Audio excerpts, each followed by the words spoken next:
मजदूर का सपना।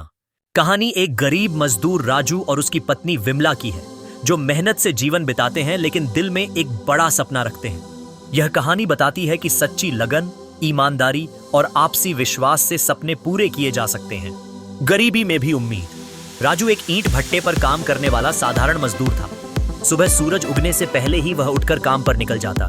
उसकी पत्नी विमला घर पर रहकर दूसरे घरों में झाड़ू पोंछा करती थी। दोनों दिन रात मेहनत करते, लेकिन महीने के आखिर में पैसे इतने नहीं बचते कि 2 वक्त की रोटी के अलावा कुछ और सोच सके।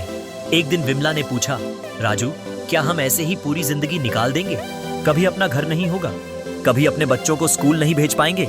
राजू ने मुस्कुराकर जवाब दिया, विमला, मेरा सपना है एक छोटा सा घर हो जिसमें हमारे बच्चों की हंसी गूंजे।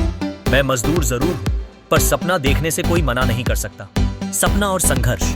राजू हर रात काम से लौटकर छत पर बैठकर तारों को देखता और सपनों में खो जाता। उसने मन में ठान लिया था कि चाहे जितनी भी मेहनत करनी पड़े, वह एक दिन अपना घर जरूर बनाएगा। उसने कुछ काम के बाद बचे समय में लकड़ी का काम सीखना शुरू किया। दिन में मजदूरी करता और रात को पास के बढ़ई की दुकान पर जाकर मुफ्त में काम सीखता। विमला ने भी अपने काम के घंटों को बढ़ा दिया। कभी कभी वह बीमार पड़ जाती, पर वह कभी नहीं रुकी। कभी कभी पड़ोस की औरतें ताना मारती, इतनी मेहनत क्यों करती हो विमला? मजदूरों का तो भाग्य ही ऐसा होता है। विमला बस मुस्कुरा देती और कहती, हम मजदूर हैं, पर सपने अमीर हैं। ठोकरें और इम्तिहान। 1 साल बाद राजू ने थोड़ा बहुत पैसा जोड़ लिया था। उसने सोचा कि एक छोटी सी जमीन खरीद ले, लेकिन एक आदमी ने धोखा देकर उसके सारे पैसे हड़प लिए।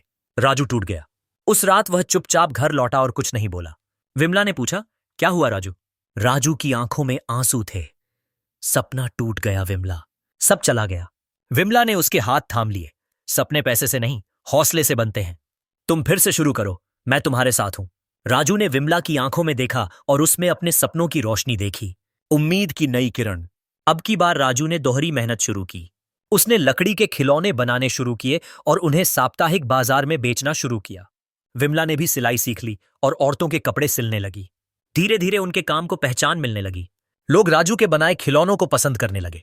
एक स्थानीय स्कूल ने उनसे 100 खिलौनों का ऑर्डर दिया। राजू की खुशी का ठिकाना नहीं रहा।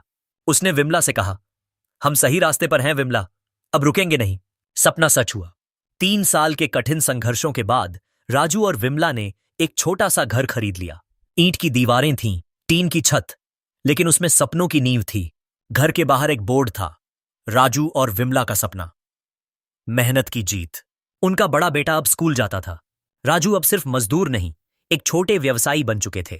उन्होंने अपने जैसे और मजदूरों को काम देना शुरू किया। सीख। एक दिन पास की एक बच्ची ने राजू से पूछा, राजू काका, क्या मजदूरों के भी सपने पूरे होते हैं? राजू ने मुस्कुराकर जवाब दिया, हाँ बेटा, अगर मेहनत सच्ची हो और साथ में एक विश्वास करने वाली पत्नी हो तो हर सपना हकीकत बन सकता है। शिक्षा। मेहनत और ईमानदारी से किए गए प्रयास कभी व्यर्थ नहीं जाते। सपने गरीब नहीं होते, सोच अमीर होनी चाहिए। जीवन में कठिनाइयां आएंगी, लेकिन सच्चा साथ और विश्वास हर कठिनाई को हरा देता है।